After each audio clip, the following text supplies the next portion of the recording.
who's bringing us this week and the rest of baseball this week? Fantastic question, Stan. Have you ever thought of taking a cruise to these wonderful destinations with sunny skies and beautiful beaches?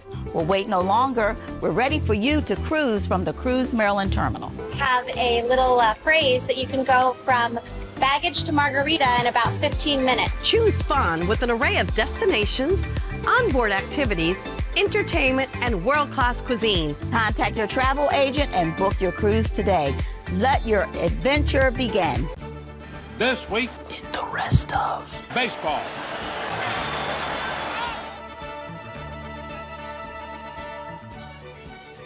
What do you got for us this week, Griffin Bass? Well, it was another week of baseball, Stan, so we had baseball. That's, of course, what we got going on. I guess the biggest news, because you did touch on it a little bit at the top of the program for us, Stan, and that is the Yankees announced that Aaron Judge is pretty banged up after he'd been struggling the last couple weeks, and then they finally, I guess, got some imaging done and revealed a stress fracture in the first rib on his right side. Very detailed from the New York Yankees in their injury diagnosis, which I guess is.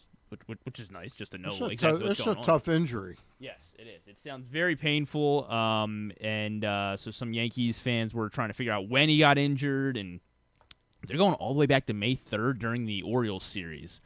Really? Yeah, that's when they think. Before he was Taylor OPSing, Taylor Ward is the guy who caused this. Yeah, Taylor Ward caused this. It was that catch up against the wall that Judge made back on May 3rd. He was OPSing over 1,000 before this happened, right. And since then he's been OPSing under 700. Okay. But yeah, here's the play. I want to make sure I play. There we go. Make sure everybody else can see. But yeah, here was the play, that fly ball out to right field, and a pretty nice catch by Judge. But you'll see. Oh boy. Goes into the wall. Yep.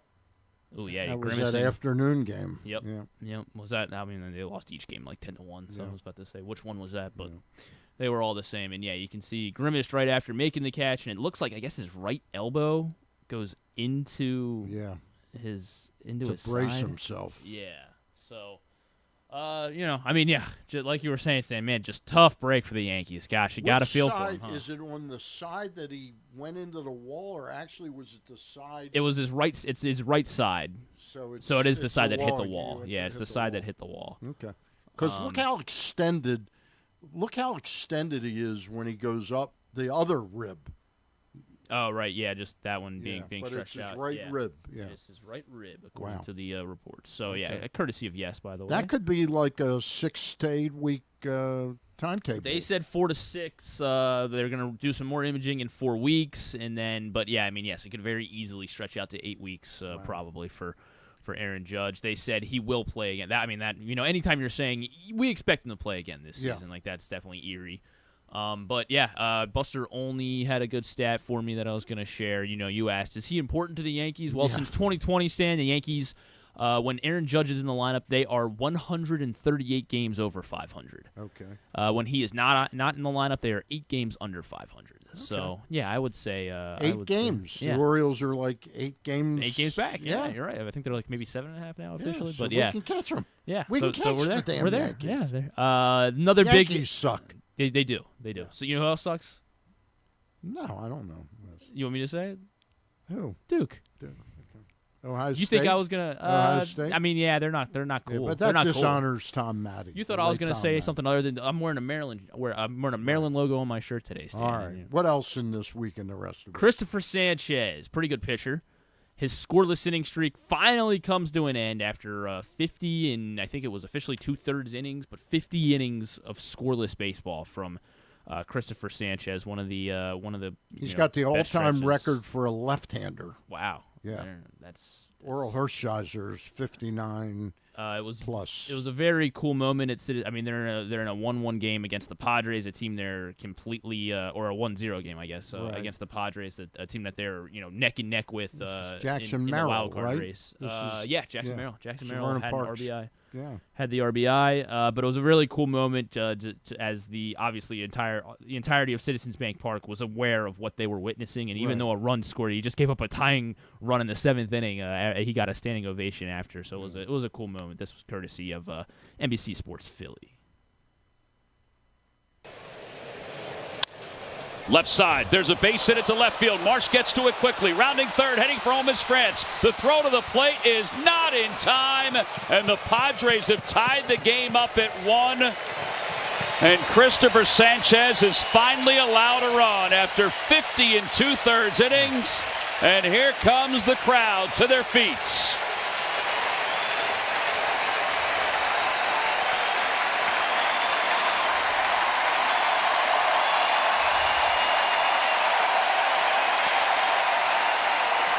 You know, the Tampa Bay Rays are known to be great developers of pitchers, and they don't often let go of the really good ones. You know, they traded for Curtis Mead, the Australian-born third baseman, now plays a little bit. I think he's with the Washington Nationals, Yes. but that was not a good trade. Because Christopher Sanchez has turned into a stud. He's turned out to be pretty damn good. And he started off shaky to the year too. And then I think what did his ERA get up to? It was like around 5 or 6 maybe. I didn't even realize his first couple starts were a little shaky, and then he was like, down "Don't worry." quite a bit it during did. this streak. Yeah, it went down just a little, not allowing a run over 50 innings. For Christopher Sanchez. But yeah, a cool moment there is the Philly. I mean, a minute-long standing ovation, and the umpire, took a couple trips dusting off home plate to make sure he could really embellish in the moment there. So that was pretty cool for the Phillies. Phillies playing really good baseball as well, as they've passed the Padres now in the NL wildcard race. And they're like 4 games over 500, I think. 3 or 4 games over 500. So they I mean, if we were worried about the Phillies, doesn't seem like you really need to be anymore. Zach Wheeler's back, and he's pitching really well. He's pitching fantastic. Yeah. So pitching fantastic. Phillies are making history and playing good baseball. Padres, on the other hand, kind of going the other way. They're now like 3 games over 500 after that series losing the series to They've lost 6 in a row to Philadelphia. Oof. They lost 3 in San Diego and now lost 3 in Philly. Not ideal for them. Not good. Ideal for them. Not good. Brian Bayo, who obviously we saw yesterday, he was optioned to AAA this morning. Not a surprise based on what I saw yesterday. Are you? I mean, I feel like the Bayo thing is really weird because it's a first inning thing. The first inning thing is unbelievably he just can't get out of the first inning. He pitched 7 scoreless innings against Cleveland last week because he had an opener. He came into the game in the second inning and threw 7 scoreless. He didn't allow an earned run before why that. Wouldn't you do the same thing again? I don't know. That's what I was gonna. That's what I was gonna ask you. Like, it doesn't. I don't know. The Red Sox aren't good. The Red Sox aren't good, obviously. And they're the worst team in the division. They clearly are. They are. But I don't like. Bayo clearly has stuff. Like he shut down the Orioles for the next 4. Then he let up a couple hits in the 5th inning. But for the next 3 innings, he completely shut down the Orioles again. So clearly he's got. Like I just don't think I understand the optioning part. I mean, I guess clearly he's got a first inning issue. But if you found a way, at least temporarily, to work around that, I don't know why you don't continue that. And it just didn't really seem fair to me that he got sent down for. You know what's fascinating about them?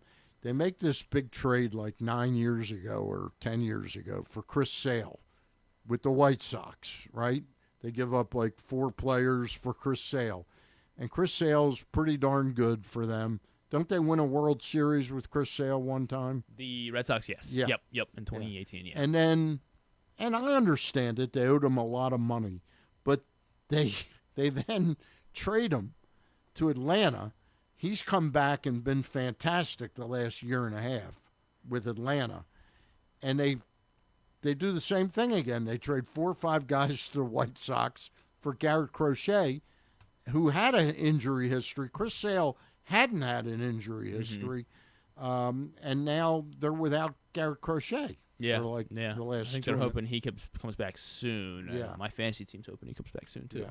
Yeah. But it might not matter. Nobody cares. No, they don't care about mine. What about your fantasy team? Do they care about Everybody yours? cares about they do. the Shoebill Storks. How are the Storks? In 6th place. Oh, okay. Not Why would not people quite care about a sixth-place team? not quite good enough. We obviously saw Peyton Tolley. This was the game the Orioles lost, obviously, against the Red Sox, but he looked really good. He looks to be having a lot of fun on the mound as well because he balked and then just kind of giggled about it. And then Jared Jones had a similar situation last night as well, where he started pitching from the windup and realized, oh crap, I have somebody on base, and then he ended up balking as well, and so he credited Peyton Tolley. He blamed Peyton. Where was his Peyton balk? Tolley. That he stopped? Yeah, Like, or he never stopped. You'll see. He I'll play the audio because they interviewed here. This is the angle. You'll see. He just keeps rocking, and so that was I think I watched the Peyton Tolley interview this morning, and I guess it just got into my mind a little bit too much, and I ended up being just like him. Good for him. This was But the they Peyton won the Tolley game. stuff. Yeah. Yep. Apparently, if you balk with the guy on first, maybe you win the game. That's just. Wonder if the way the it O's works. could make a trade for Carmen Majinski. Yeah, he looked really good. They used him in balk relief, I or think, last Victor night. Wemby. Yeah, stop there. Wemby Wembenyama. Yama. So we call him Wemby, but his Wemben- full name isn't Wembenyama. Wembenyama. It's Wembenyama. Wembenyama. Victor Wembenyama. Okay. Yeah, your guy. They play tonight, right? On ABC? Yes, they do. Tonight at 8:30. Tonight at 8:30 for Game 2 of the NBA Finals. Another fun one, Stan. Our friend, of course, the legendary Tom Hamilton, took a nice little. So all right. So let me paint the picture here. What's his face? Jazz Chisholm of the New York Yankees. Yeah. He was on Fallon on Monday night. So on Tuesday, our friend Tom Hamilton offered a somewhat subtle jab at Jazz during the game. So here it is. That'll bring up Jazz Chisholm. Well, he predicted the Yankees will win the World Series. He did that last night on the Jimmy Fallon show. Pretty amazing. He got on the Jimmy Fallon show batting .239. He was there. Good for Tom Hamilton. The Empire did strike back though. And by the way, it's not the Jimmy Fallon show. It's Tonight Show. It's the Tonight Show The with Tonight Jimmy Show, Fallon. Tonight Show. Oh, I think that's also a subtle jab from Hamilton. Yeah. Just saying we don't care about it. We don't care about the Fallon show. Just call it. We don't care what the actual name of the Right. of the program is. Of the franchise. Yeah. So then on Wednesday night, that was Tuesday. So Monday he was on Fallon. Tuesday Tom Hamilton jabs at Jazz. Then on Wednesday, Jazz hits a home run, and Paul O'Neill was able to fire back as well for old Jazz. High drive, right field. There it goes. See ya. How's that for Tonight Show there, Michael? Wow. So there you go. It was a nice good. little friendly banter, harmless banter, I think, between the two. Congratulations to Texas softball, Stan. They are back-to-back Women's College World Series champions. They ran roughshod through OKC, defeating Texas Tech for the second consecutive season last night. So Texas Longhorns, Texas women's softball are your softball champions, national champions, Stan. All right. And then no, you're cutting me off. Yeah. Go ahead. All right, thank you. Oh, I know, you're right. You do have to get out of here. College baseball superstar tonight, Stan. Actually, this afternoon, I think, right 25 minutes ago, Cal Poly in West Virginia started. Who's gonna winners will head to Omaha. Who's your team, Stan? Who are the possibilities? Well, there's 16 teams. You know all the 16 teams that are No, I remaining. don't know. Yes, you do. Come on, Stan. Maryland? No. Virginia. No. There's West Virginia. Duke? You want to take West Virginia? Duke? Fun moment. No, not Duke. No. Georgia. Georgia. No, they. Oh, yes, Georgia is still alive. Georgia's still alive. I'm going with Georgia. You'll go the Bulldogs. I got Georgia on my mind. Okay. Got Georgia on your mind. All right, and I guess that's everything. There was an automatic check swing system brought to AAA this week. That did you want to see that? Do we have any video? I do have video of it. I do have video of it. It looks a little like. I don't know how to like. I feel like we don't know what the definition of a check swing is. I guess is the issue here. So here it is at AAA. And Kim checks his swing. He does not, and Kim is going to challenge. So they say he went this around, one. and he challenges. It's either ball 4 ACS. or strike 3. Now, how many challenges look at of this do you get? ACS automatic check swing challenge, and the animation shows that Kim did not go. So there you go. That's Okay. what. Does that line seem too far out front of the plate? Like if I'm able to like that, I don't know. If we saw that from the side view, the way we always look at, that looks like a swing to me, right? I don't know enough about this yet. So, but does every player get one challenge? I would assume it's similar to the ABS where you probably get 2 challenges. Yeah, I would. So like the team gets 2 I would challenges. assume. I don't know either. Okay. To be fair, I'll plead ignorance. I honestly could live without this, but you know, that's another gimmick. Or do we need to change where that dotted line is? Like, does that? I don't know. I could see it changing to right about where the bat is. Yeah. Okay. But I'd have to know a little bit more about it. It looks like it's a little far out. To me, it does too. Yeah, because I don't know. That just seems like a swing. Like he goes very far out in front of the plate and still not a swing. All right.